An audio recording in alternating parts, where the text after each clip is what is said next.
Right. Welcome. Thank you. Nice to join you all.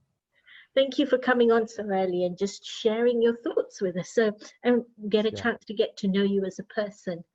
Okay. So, Ash, I know you've lived in the Mhm. African continent. I know you've lived in Europe, quite a cross section there. Mm. And so you draw on both of those experiences. So I'm going to ask you, while you were in Africa, what was your favorite animal and why? Oh, that's a really good question. Um, oh, I think we used to have dogs in our home. And so I've got to say, it's the dog, and it was a German Shepherd Alsatian. And the thing about Africa is dogs are normally reared not as pets, but they tend to be guard dogs. So they end up looking after your entire home for you. And these dogs that we had were just incredibly loyal, and it was, but also very caring towards the family. And I remember mum sharing a picture with me. She'd taken a photo of me, and she could leave me for hours with the guard dog, and he would not let anybody come close to me. So it just formed a bond right from the word go. And also remember this one scene, because we used to call the dogs every evening, and we'd play with them. And there was one of our dogs called Maggie, and she would always come, and we'd have this tree with beautiful flowers that would drop, and she would always pick up a flower and she'd come over with a flower. It was the sweetest thing. So I had this real connection and bond with dogs and animals in that way. But we also used to go to the game parks as well, because my dad used to be a photographer very early on. So I enjoyed wildlife in that sense, and I was very lucky to have had the opportunity. But if it was a favorite animal, it's the dog. It's the dog. Yeah. It sounds like it would have loved any intruder to death. Yeah. It wouldn't have bitten him, it'd have Do you know loved what? to death. We would have tested. That's a really good point. Yeah. It started rolling around on its back. It sounds like such a lovely, fond memory to have. Mm, mm. I was expecting you to talk about one of the Great Five or something, but Do this you know is what? really They were spanning into my mind, but then the name Simba came up, and Simba is lion in Swahili, but actually we used to call our dog Simba uh-huh. because he had the courage of a lion. I can tell you that. Nobody would come anywhere near him. He was that ferocious. So yeah, All right, okay. And now you're settled in Britain, yes, and well and truly. we've got you at home there, so that's really great. I Mm, just wanted to check. Um, I know you play a lot of sports, so we're not going to ask you to talk about that instantly. I'm going sure. to ask you, what's your favorite thing about Britain? What's my favorite thing about Britain? Must be a reason, otherwise you would have gone back to Africa. Well, I didn't, if I'm honest with you, I didn't really have a choice. I was too young to make that choice. I was just Uh, told we're moving. I mean, I was born here anyway, so it just uh-huh. felt like home for me. We're coming back. There was a period of adjustment, I have to say, just because culturally it's just so different. But um, I feel really lucky to be here because you kind of go to Britain is such a multicultural environment to be in, and you can really kind of grow in this environment. You can be accepted easily in this environment, whereas that's not so easy in Europe, or in other countries in Europe.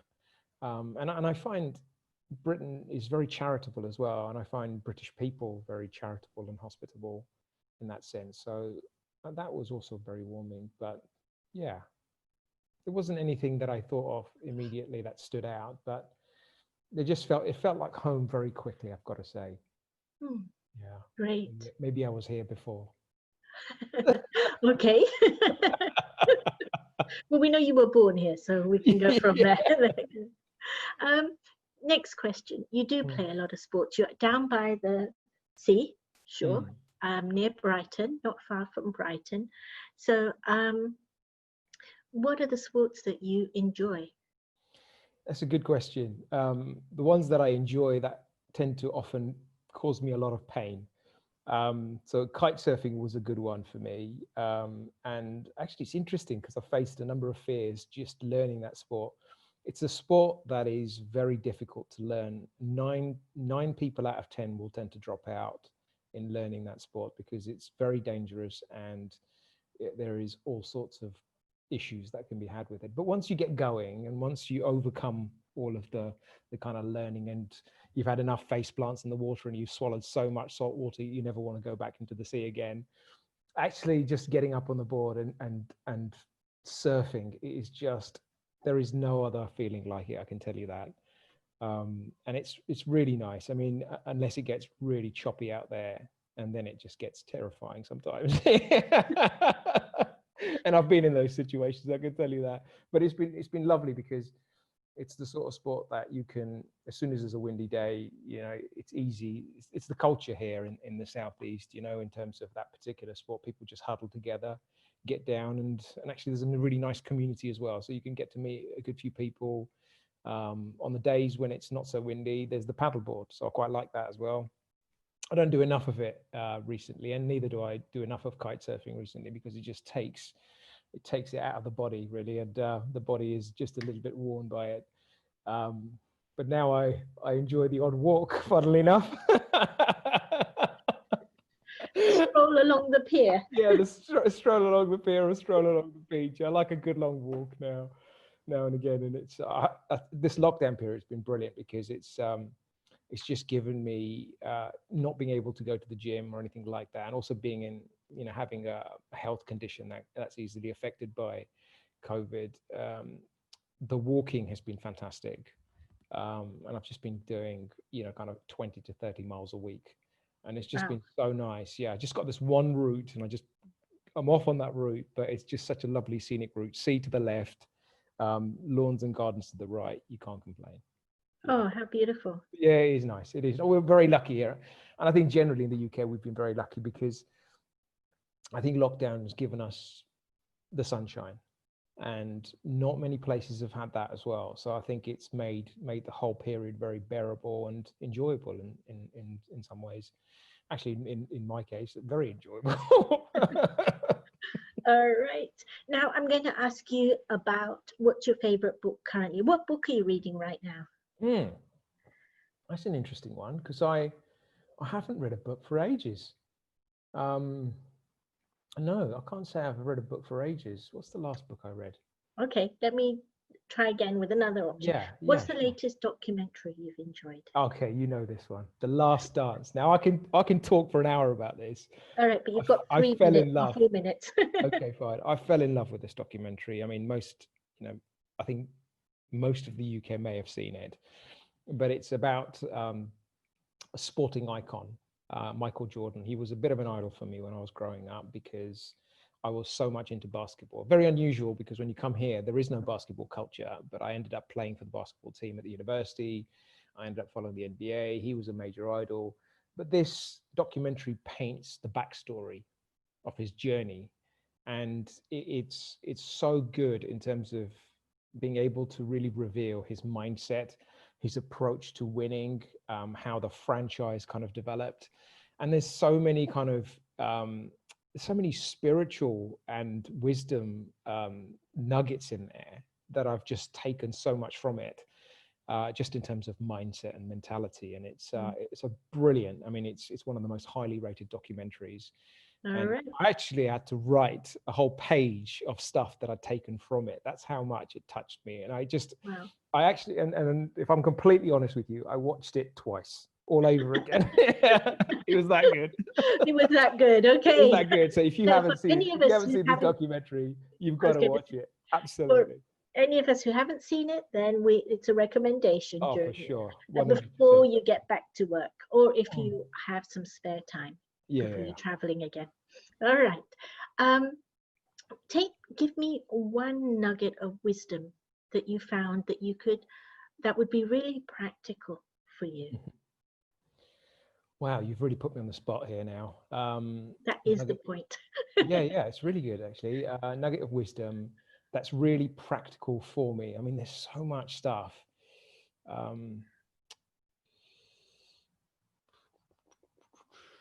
Where can I start? Where can I start? Give me a moment to filter through all of the nuggets of wisdom. I think for me, I thought of Daddy Yankee, and right. something I she don't know said. how she fits in the documentary, but go for it. No, she doesn't. Oh, so you want to hear the nugget of wisdom from the documentary? Yeah, from the documentary. Oh, right. Yeah. Okay. Sorry, Okay. it should have been clearer. Yeah. Yeah. No problems. I've got my whole list here, so let me pick one for you. So, yeah. So there was one particular moment, and you could see in this documentary, he was being interviewed by those that were creating this documentary, and he just basically said, my innate mentality is to win at all costs.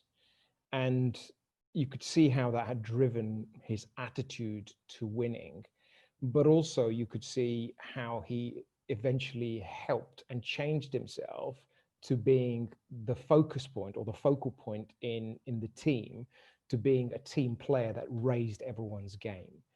And that shift was a profound shift, actually, in the documentary. And it showed a side of him that was really determined to win, but also elevate the game of his teammates around him as well. And he did that successfully. I mean, as an individual, when you can lead by example in that way, and connected to that was his first day in practice, where he said, I had to find out who was the main man and go after him. And I couldn't go after him with my words, but I had to go after him with my actions.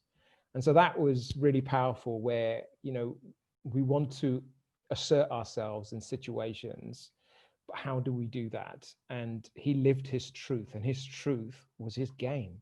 And so he had to reveal his truth in his way, just by showing how good he was. And then people just naturally accepted it. Within the 2-week window, the whole of the NBA thought he was the best player ever. And he was this rookie that came out of college. So it just shows the power of really being connected to my truth, and to be able to reveal that authentically without having to prove it. Okay. So I felt that was very powerful. All right. So the last question then is, from what you're saying, what is the truth that you connect to in yourself that you reveal or wish to reveal even more? What's your personal truth? My personal truth, if I'm completely honest with you, is related to being deeply honest with myself. And I enjoy that, because where there is a lack of brutal truth, I lose myself, and I can see myself distorting into feelings of anger, feelings of fear. And being deeply honest with myself is something that I've taken a tremendous amount of value from on this journey. And so that for me is the key thing. Honesty within myself first, and then honesty in my relationships and with those around me. Lovely. Honesty. Tough one to follow through on that one. Thank you. Interview over. Have I got the job? Had the job before you started. No Right, problem. okay. Thank you. Thank you for sharing. I'm sorry to have put you on the spot. No, lovely. I thoroughly enjoyed it, so thank you. Thank you. So before I hand over to you to do the talk, I'm just going to say to everybody, welcome aboard. This is an Inner Space talk. For those of you who are just joining now, we've been doing getting to know the speaker section. That happens just before the talk for 10-15 minutes. It makes sure that we iron out any technical problems we may encounter, but it also gives you a chance to get to know the person who's actually going to be sharing. Tonight's topic is stop worrying about the future. Ash, in his daytime job, for want of a better term, is an IT consultant. His work is primarily in Britain now, but his charity work has taken him as far as Asia. So we're lucky that he's in lockdown, because otherwise getting him is not so easy. That's for sure. So I thank lockdown for that. Ash is going to be sharing on this topic, and there's a couple of areas that we hope he will cover with us. One of them is how to stop creating, that headspace of worst case scenarios that breed fear in our life. Even things that we then take into our sleep and cause us to have restless sleep. So that's one thing. What to do when you can't stop worrying, or how to worry. What are the techniques that I can take that will help me worry less and ultimately decrease the worry in my life? And then how to focus on life right now and live it to its best.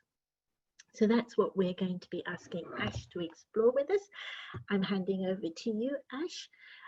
Just before I do that, if you have questions, please do put the questions on the question and answer section of this event.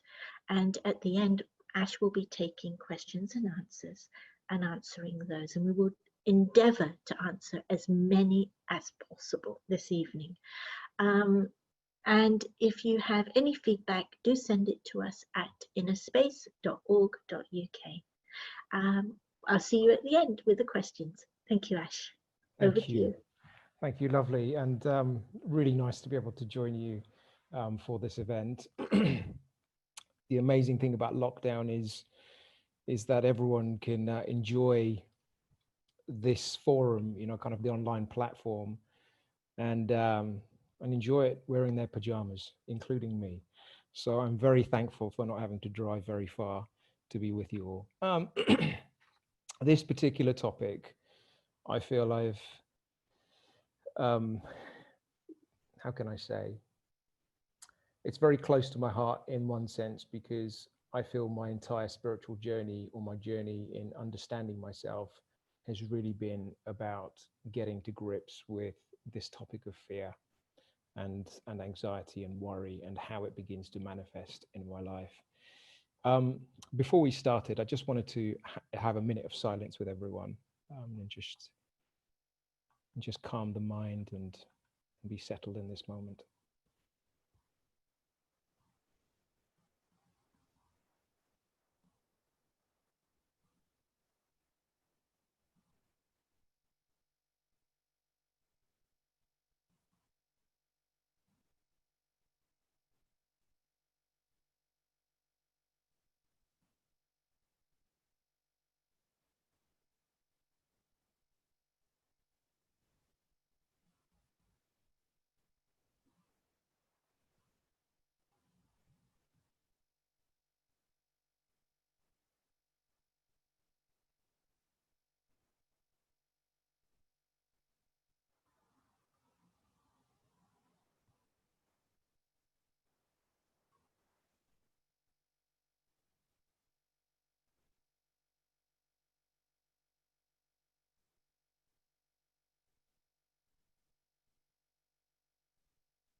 Thank you.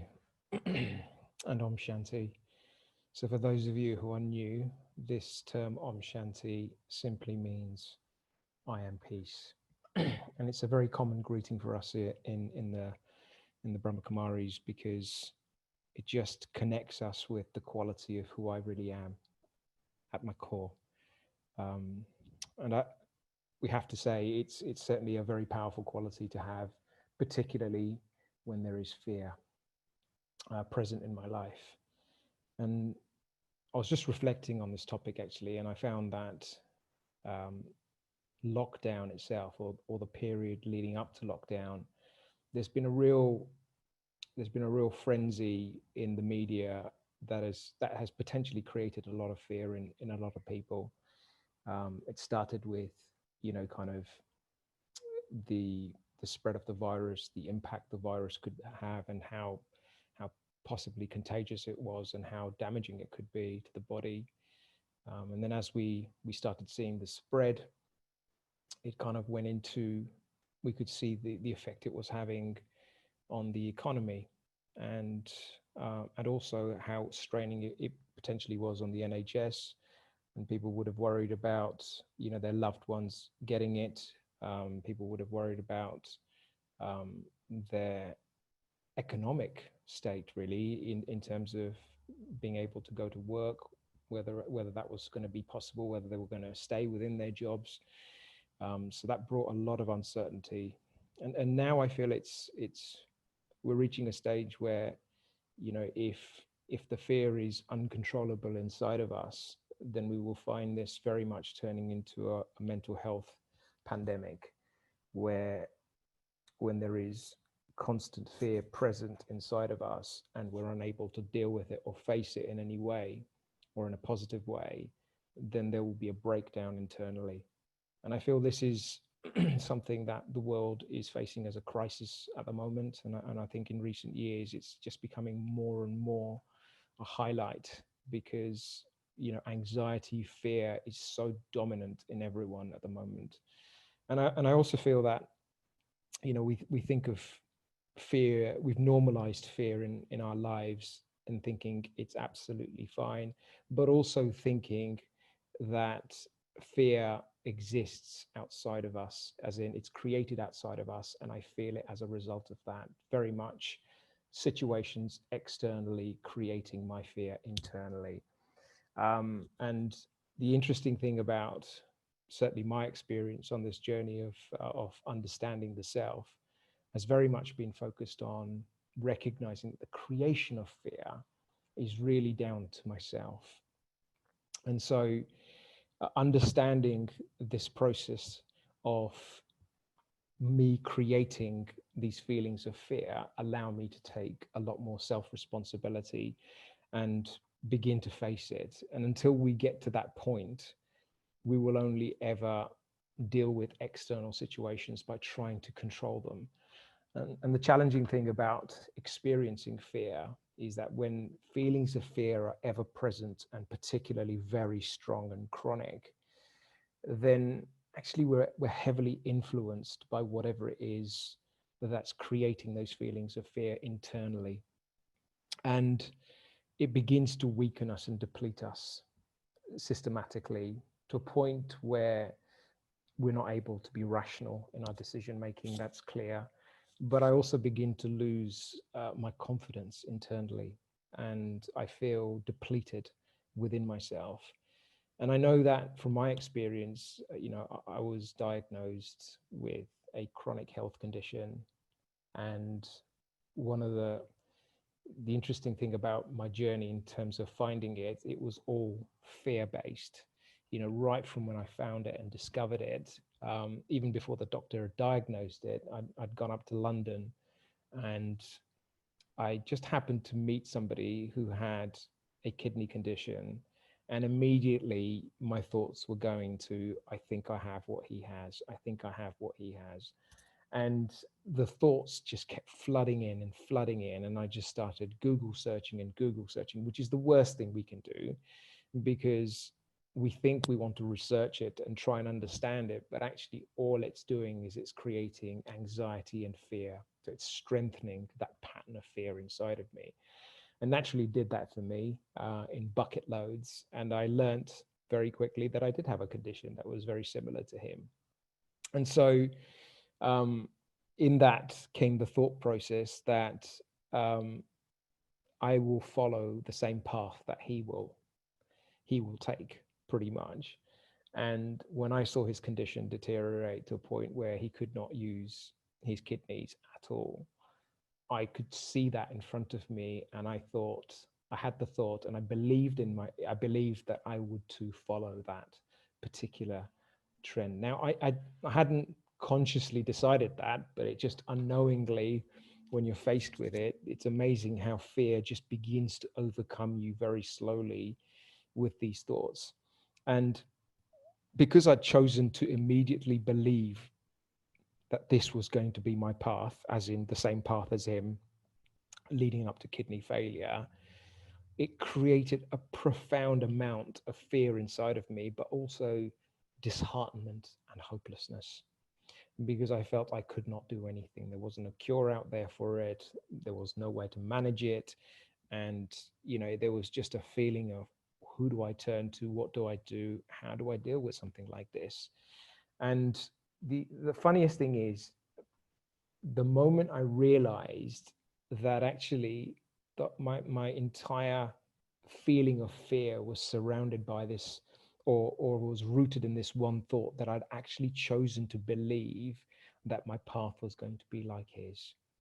And that's what created so much fear inside of me. So I hung on to that thought, and that's when all of the feelings of fear, but the floods of thought, emerged inside of me.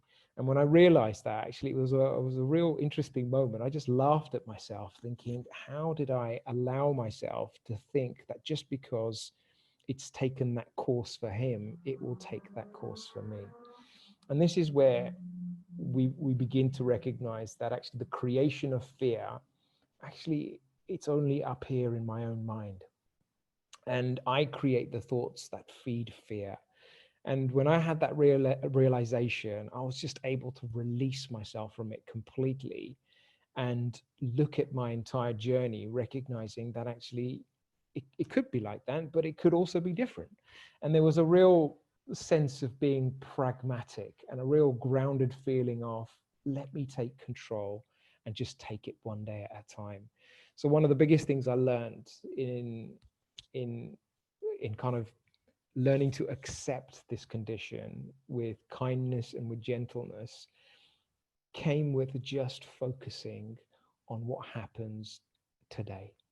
And I feel the spiritual path and the spiritual journey, we can hear so many individuals talking about presence and the need for presence. And that is what we strive for, is to be completely and utterly present. And the beauty of this condition was, it had directed me to being present, because I didn't want to worry about tomorrow. I just wanted to not worry, but I wanted to focus on today and get the most out of today. And so that helped my mind focus on only the next step. And I feel this also is a secret, because particularly when we're fearing the worst, we tend to go 10 steps ahead. And it's amazing how the mind races and races 10 steps ahead. And we have failed in our minds. And the worst possible thing has happened to us. But the reality is that those things, 90% of the things that we thought about, just aren't true. And the chances of them actually being a reality are very slim anyway. But somehow the mind makes it real. The mind takes us to that point.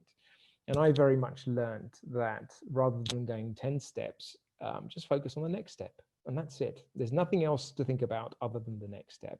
And in relation to my condition, rather than focusing on kind of, what am I going to do in 3 years time, or in 5 years time, or what am I going to do if I'm not able to work, all of those random thoughts that would come into my mind, I just decided that I'm just going to try whatever I can and just be pulled in that direction. And there was a lot of calmness at that point when I'd accepted and made peace that actually this condition was going to help teach me something about myself. And one of the things that really helped me was making this condition my friend. So not seeing it as something I want to get rid of, or something I want to completely fix, but actually something that's trying to teach me something about myself. And I think when we embrace that mindset, what happens is we shift from being a victim to being empowered. And I very much feel that that was the turning point for me, because often when we experience fear and we're affected by fear, so we're feeling it, then actually I become the victim. And when I become the victim, I am being depleted. I'm being controlled by this entity. And when I become a victim, then essentially I'm not able to take control of my thoughts and feelings in any way. This entity is completely controlling the way I think and the way I feel. So I may not be able to sleep. I may not be able to eat, because I may be incredibly fearful. And often we have to also be aware of the spectrum of where we sit in the fear field, because we can have constant fear, which is a very serious place to be, or we can have, we can be experiencing fear in the moment, but we also know and have the strength to be able to change that just shifting our mindset and our thought process. So recognizing where I'm on the spectrum, I feel is also important, because it just gives me an idea of what kind of attention I need to give to myself, but also it allows me to think, do I actually need support? And often when we're fearful and when we're a victim, I don't know about most of you, but I know in my own experience, I suffered alone. Yeah, I couldn't share my suffering with others. And I felt I was very much alone in my suffering. And I couldn't ask for help because I just didn't think of it.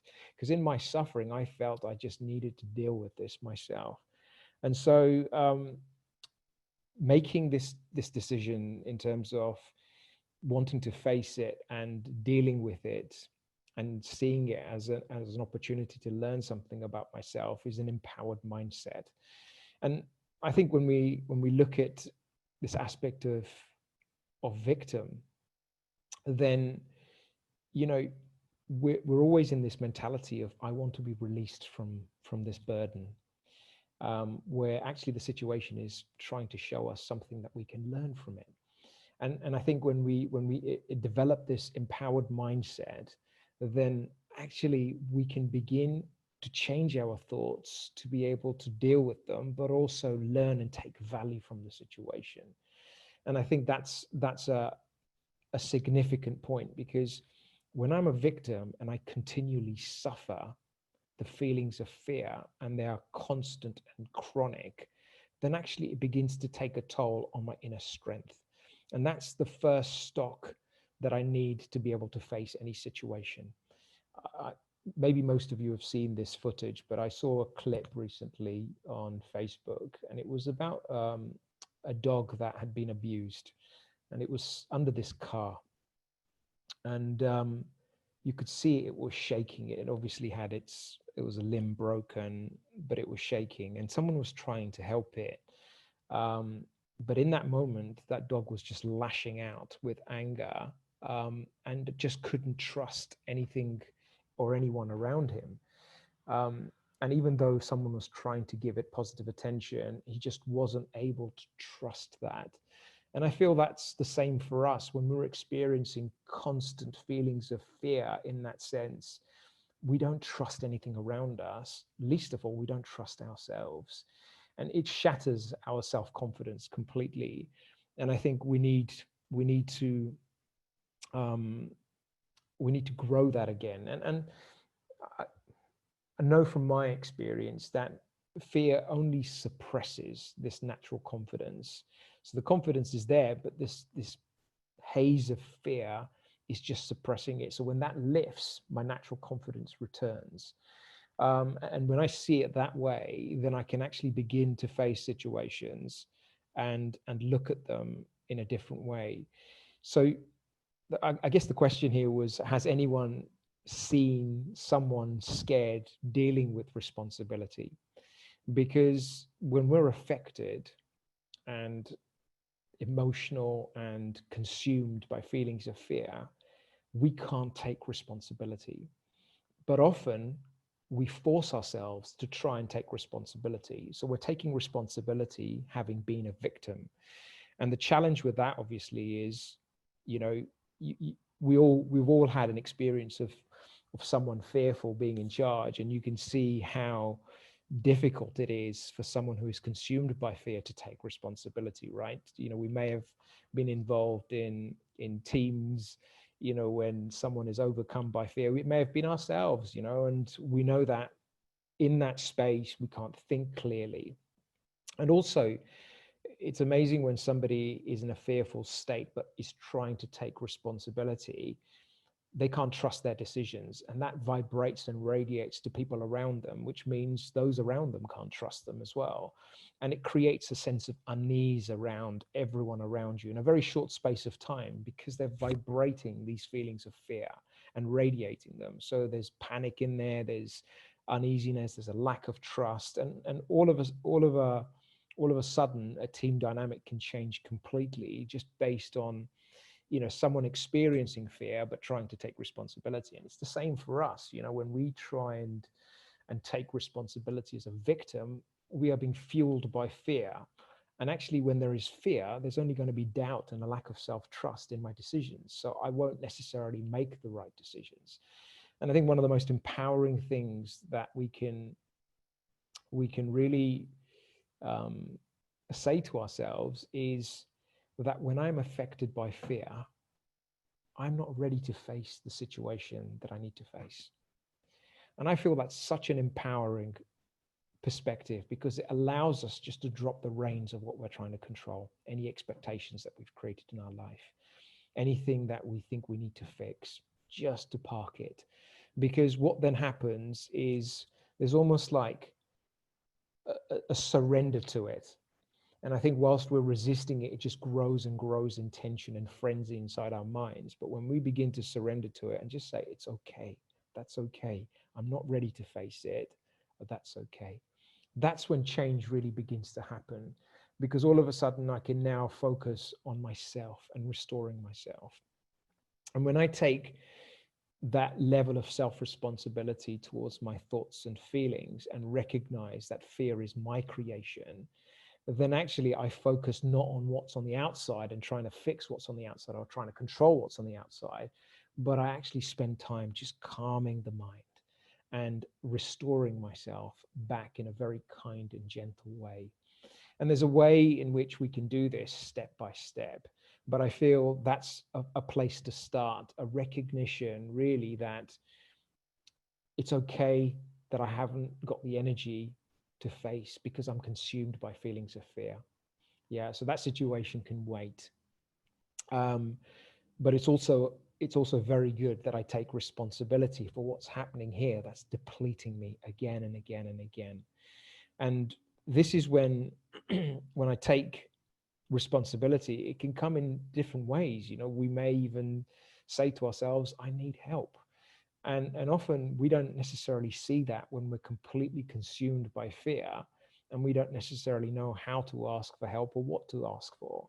So understanding that for myself, that fear is the creation of my own mind and my own thoughts, helps me to really be kind to myself. And that is what we respond to. Just as, like that example I was sharing about that dog under the car, when that dog was eventually developed some level of trust towards someone who was trying to help it, the love and the kindness that was shown quietened that dog completely. And that dog had just put his hands in this human's hands, and he just kept on looking up at this human at every cost. So when he was taken to the vet, and it's the same for us when we're fearful, we don't need force or we don't need anger on us. What we need is gentleness, kindness, and care.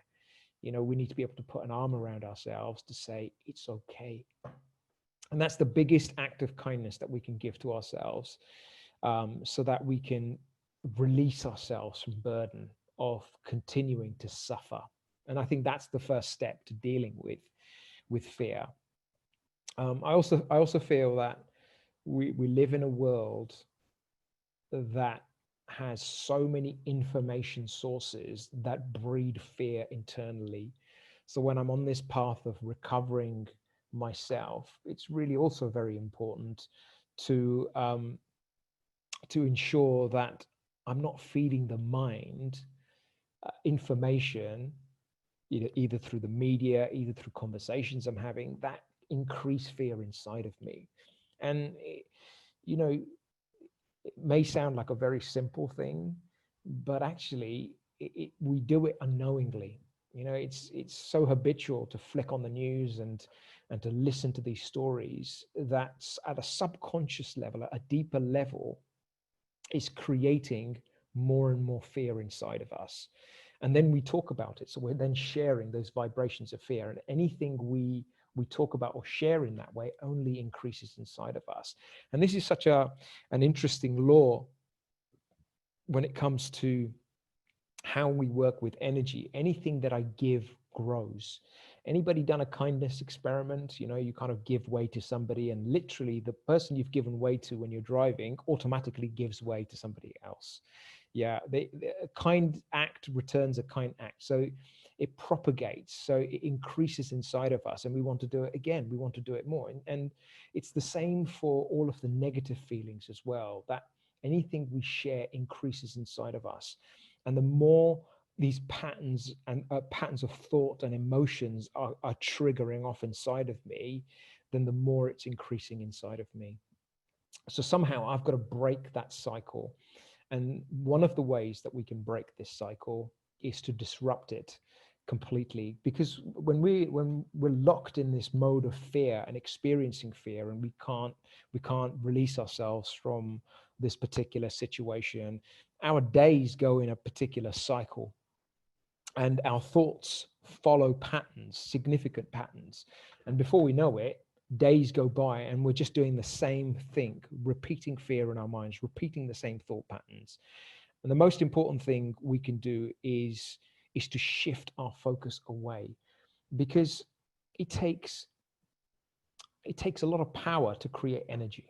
We know that it takes power to create energy, whether it's negative energy or positive energy.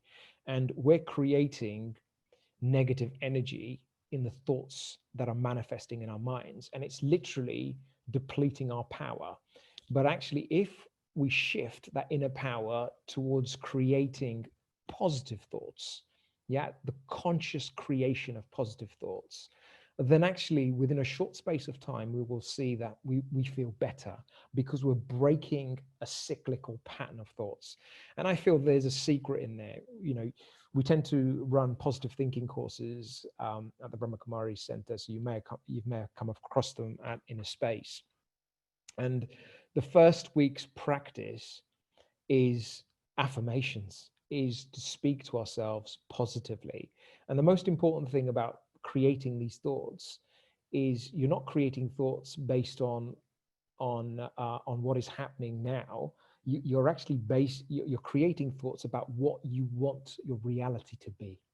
And that's the most important thing. So we find affirmations that are helpful for us so that we can repeat them to ourselves. And we're all vibrating at an energetical level. And where this global pandemic has created such a wave of fear globally, we're actually in a period of time where there is a low vibrational energy around us. And the best thing that we can do to protect ourselves from the negative influence of that collective energy is to increase the stock of positive, high vibrational thoughts. So low vibration thoughts are thoughts that are fearful, that are stress related, that bring me down. And often we can be in the company of others and feel low vibrations coming from them that make us feel down about ourselves. But if I fill myself up with high vibration thoughts, then actually that changes. It creates energy in the self, and it allows me to increase my stock of strength. And often we can't face situations only because we just haven't got the strength to be able to deal with them. And when my stock of strength begins to rise, then actually the situation is there, but it no longer begins to affect me. But when the situation is at a low point, which is here, and it's affecting me and it's brought me down to here, then actually I'm clashing with the situation constantly. And there was a famous quote by Einstein, I can't remember, I think it was Einstein, that you can't address a problem from the same consciousness that it was created.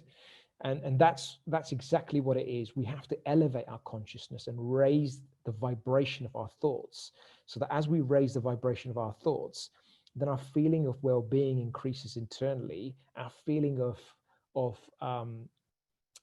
how we see ourselves and how we feel about ourselves changes. And now we can start looking at this situation, but with a different lens. With a lens of being more detached. And by detached, I mean more observant. And when you're observant about a particular situation, there isn't a reaction internally. You're just seeing it for what it is. and then you're able to deal with it on a rational basis. You can decide this is the right thing to do or that is the wrong thing to do, and that your discernment really begins to work when I'm able to detach. But actually, in order to detach, I actually need to uplift myself. So speaking positively to myself and thinking positively to myself is the first starting point to raising my energy levels, to feel good about myself, and then I can shine the torch on whatever situation I need to at the right time. And you will know when you're ready for this intuitively. And I know in my spiritual journey, when I've tried to take control, and even just in my journey of life, if I've tried to take control as a victim, actually my decisions just haven't worked out.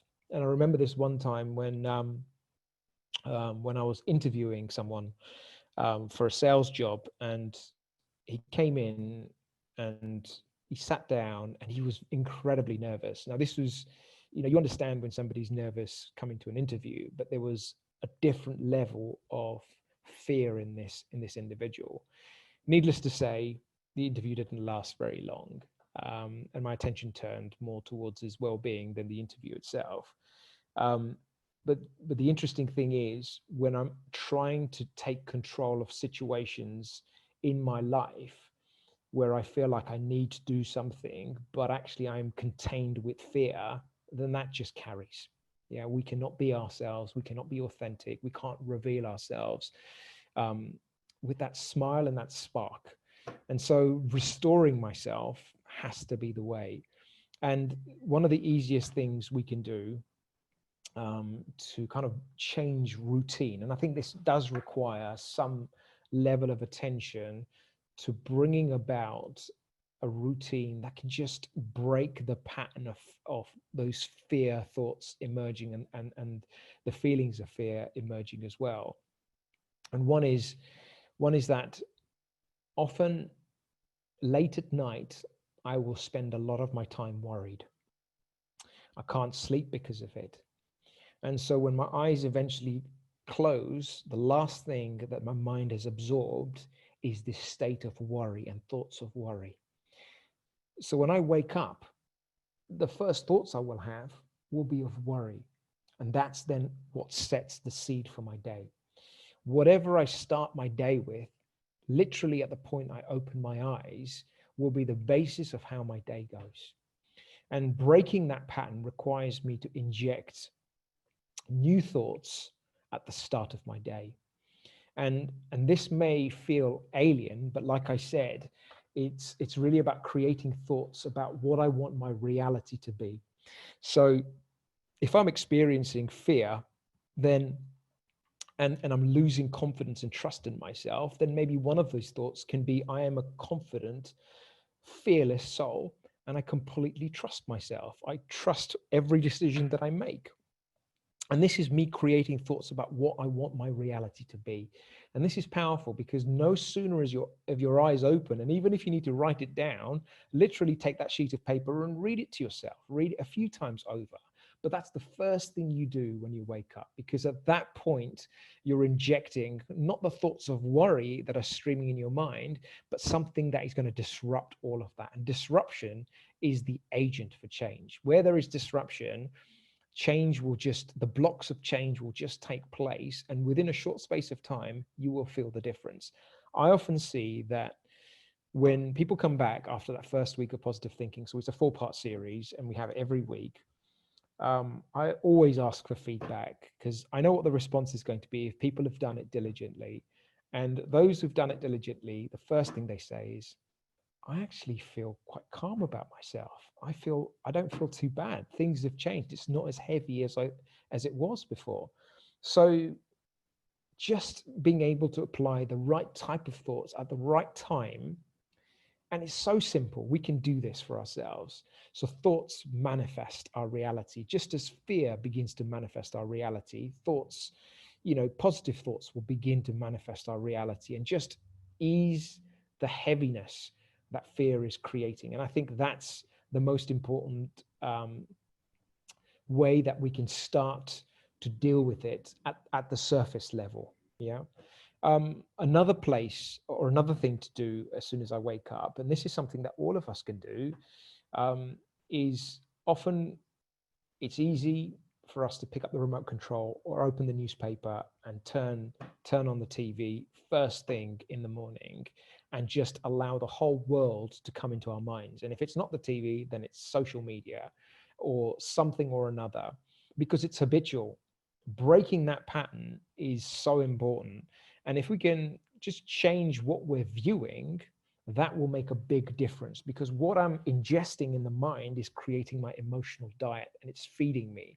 So if I'm able to listen to a meditation commentary. Now, I think meditation commentaries are two-in-ones. Yeah, they're a brilliant resource because you can achieve an experience in a short space of time that can really uplift the self and charge the self. And when I start my day with meditation, so the Brahma Kumaris, you know, some of you may be aware, but we start our day very, very early. And the first thing we do is positive thoughts and meditation. And that allows the mind to absorb peace and experience its natural state of being. That is what creates energy that will carry you and just change everything throughout your day. When I start my day peacefully, then actually I begin to look at situations through the lens of peace.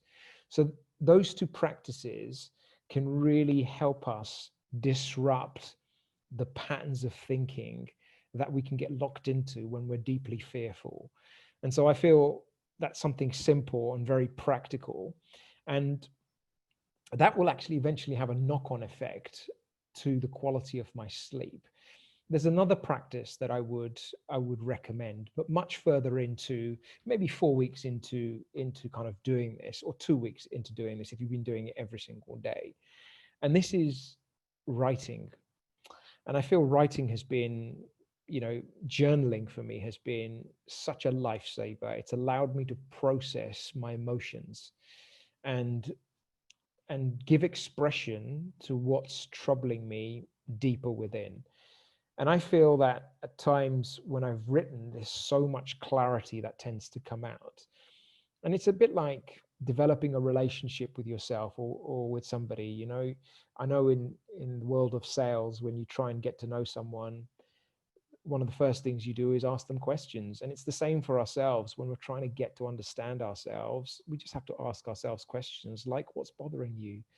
You know, what's creating heaviness inside of you? Why do you feel heavy? And just write and be open to completely just unloading your feelings and focusing on your feelings, not your thoughts, because a lot of our thoughts come from our feelings, funnily enough.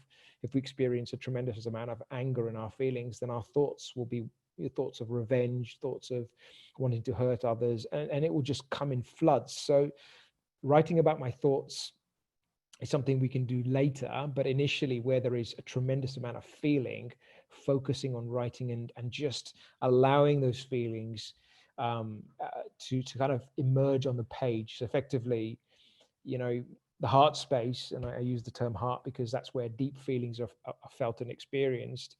You know, the pen becomes an extension of your heart. You can just write freely and just see what comes out.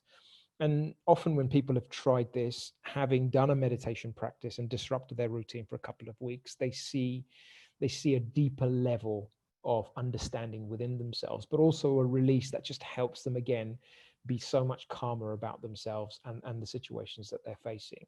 So I feel practically just injecting that routine in itself will slow down the thoughts so I can control them. And it will allow me to realize that the problem isn't that big anymore. And it will allow me to see solutions where I haven't previously seen solutions. So naturally, I will worry less. Yeah. And if I stay diligent with that process, there will be such a great understanding inside of me about myself. And that's what fear is really trying to teach us. And this is where we can address fear at the surface level. And at the surface level, it's very essential because sometimes we may need medication. Sometimes we may need professional help. We definitely need an injection of positive thoughts and be able to direct our thoughts at that level. But at a root level, it's really about understanding the type of fear and where its sources lie. And often we will see that a big part of people's journey, much deeper into the root level, is releasing past experiences, because often we project our past into the future, which is why we can't be present. And when we're carrying the baggage of our past, a lot of our fears emerge from that. But that is a different topic in itself.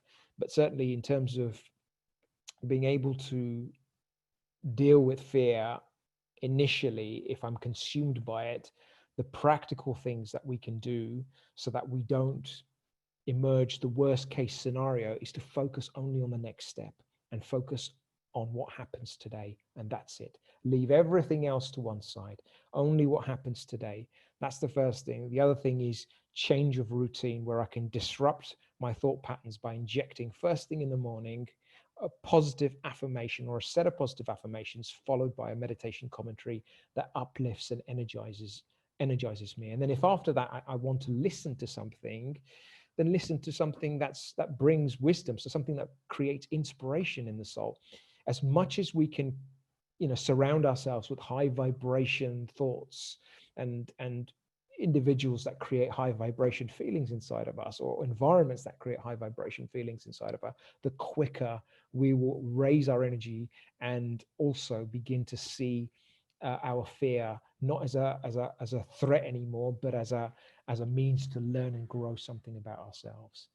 So I'm conscious of time, and I feel this is probably a good step, or a good point to pause and perhaps have a meditation commentary, just so that we can digest what's been covered today. So take a just sit comfortably in your chairs, and let's take a deep cleansing breath. So deep breath in, hold, and release.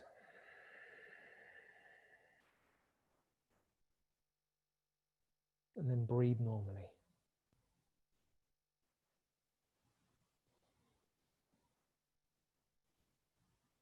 And as I focus on my breath,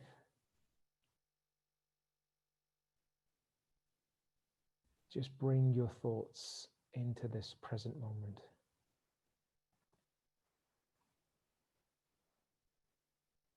Nothing matters but this moment, because this is where my life is. And in this moment, let me create a thought that I am a being of peace,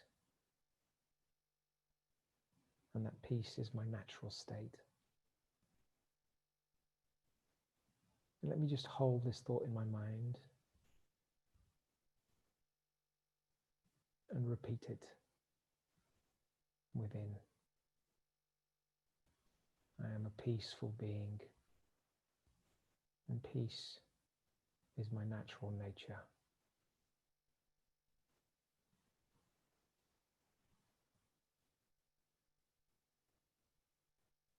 And as this thought begins to deepen inside, just connect with this feeling of calmness, inner calmness, and inner stillness.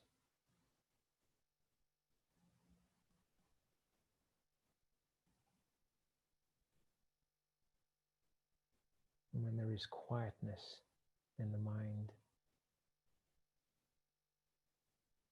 I can choose to create thoughts that are helpful and beneficial for me. And I recognize that I am the creator of my thoughts and feelings.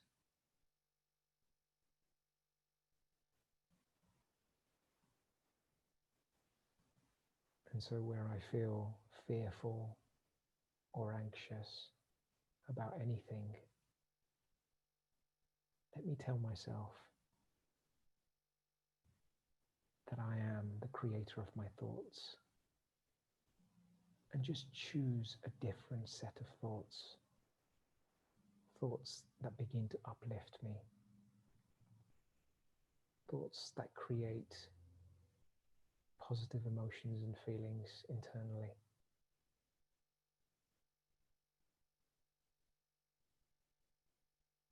And in this way, the mind will obey and it will strengthen. The mind strengthens when I can create thoughts that are uplifting for the self. And when there is strength,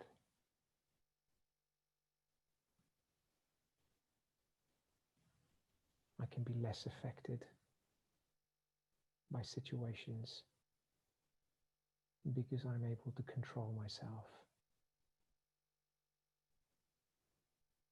So let me choose to create positive thoughts, to only ingest positive, high vibration thoughts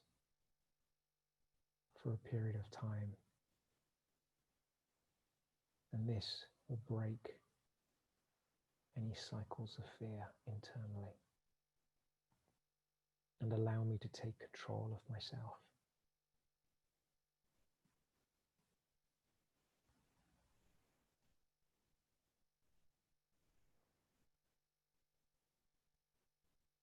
Om Shanti. And thank you.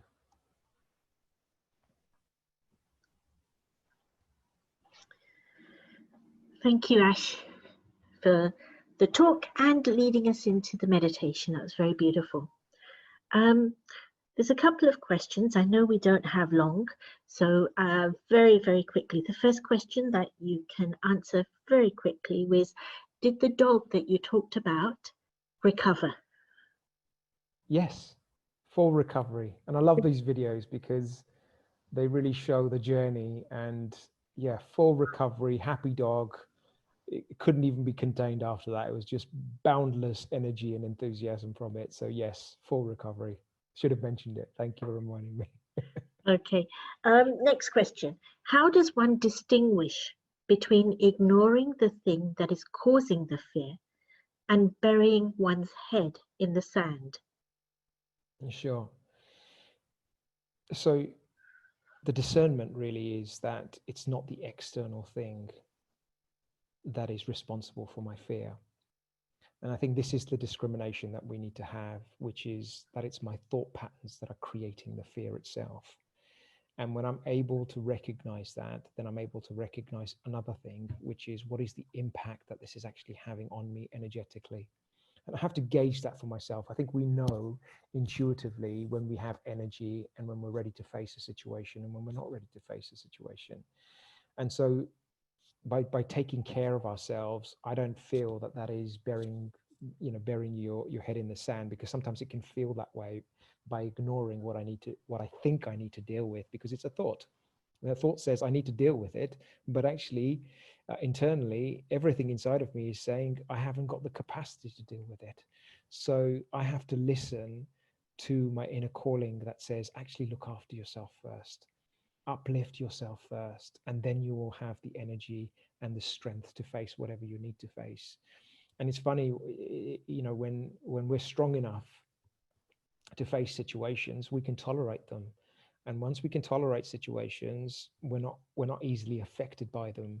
That means the situation is still there vibrating, but it no longer it doesn't press my buttons like it used to. It may still kind of get in certain holes, but that's a really empowering way to begin to address the situation, because now I can see the situation as not as something I need to be released from, but actually something I can progress through.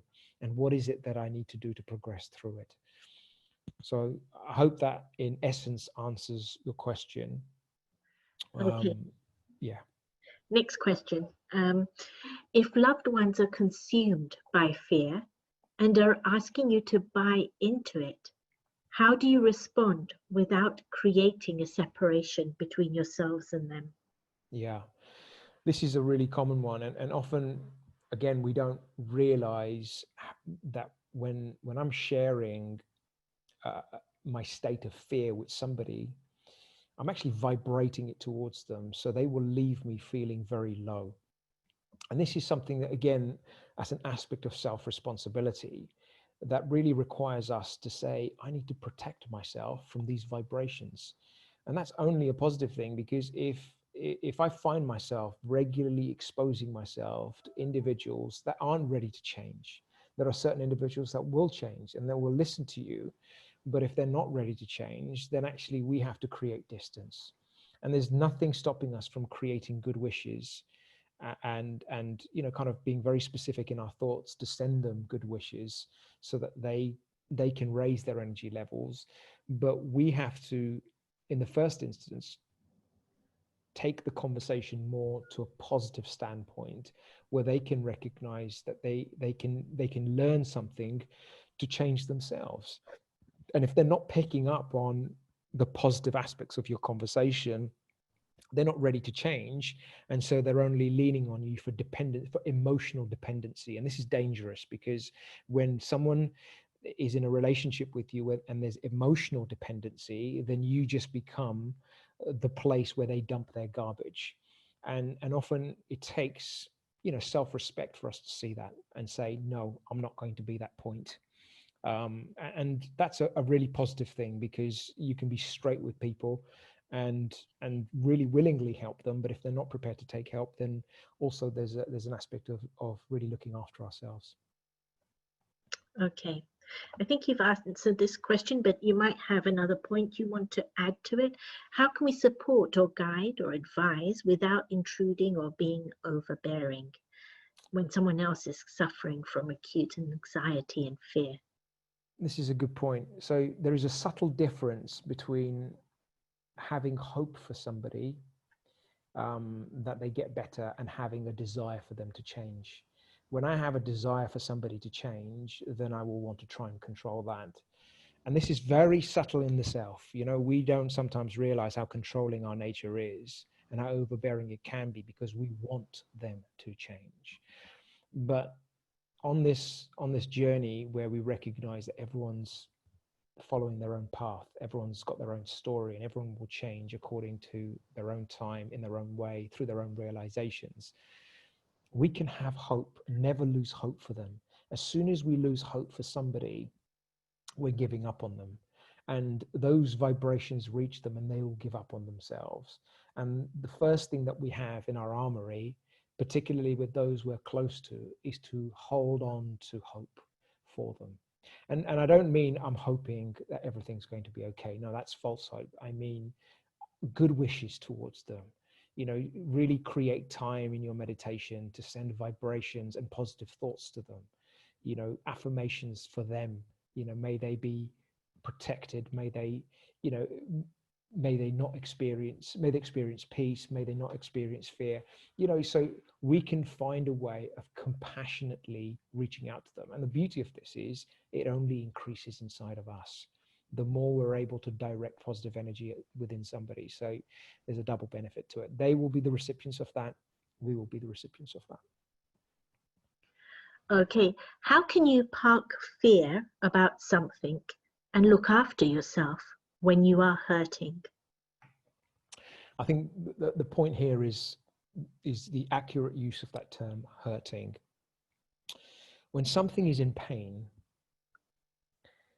or that example I was sharing about the dog, when that dog was in pain, the only thing that would help it, besides surgery, was love. And I think we've forgotten how to love ourselves in life, because we carry the weight of the expectation of how we should live this life, how we need to be, how others need to see us. We carry so much, and that creates so much fear inside of us. But when we're able to find a space inside of ourselves that says, I don't want to suffer anymore. And there's a realization point. We don't have to get to rock bottom to have that. But there can be a point inside of us that says, actually, I am really hurting. I can see the impact and damage this is doing. So I need to focus on myself, because I'm no good to anybody as a result of that. And so just that realization that when there is hurt, there is a need for healing. And healing starts with kindness. Healing starts with gentleness. Healing starts with thinking nice things about myself.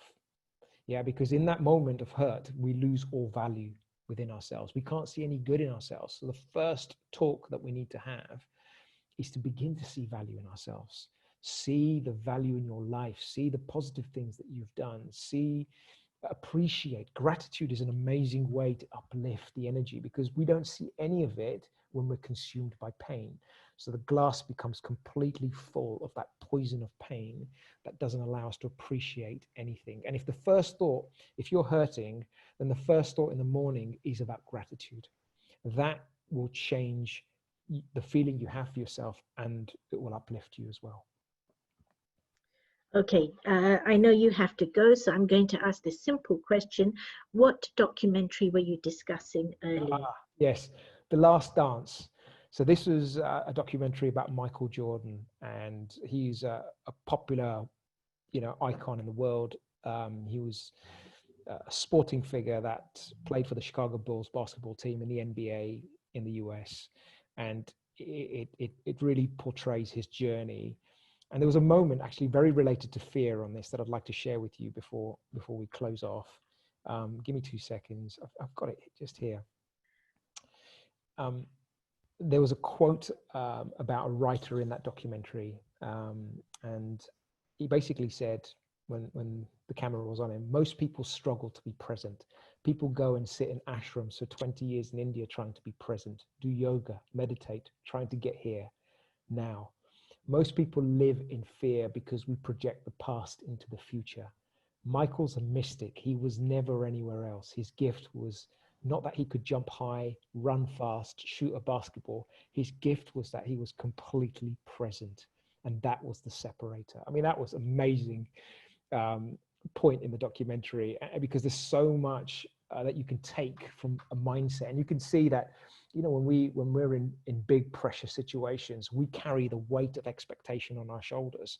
But he was in big pressure situations and he never carried any of that weight. He was light as a feather, jolly with people around him, but incredibly focused. And when he hit the floor to play his game, and it was a dance, people used to call him poetry in motion. Even if you're not a sporting fan or basketball fan, watching this documentary should definitely raise the hairs on your back. So definitely watch it. It is high vibration stuff in my eyes.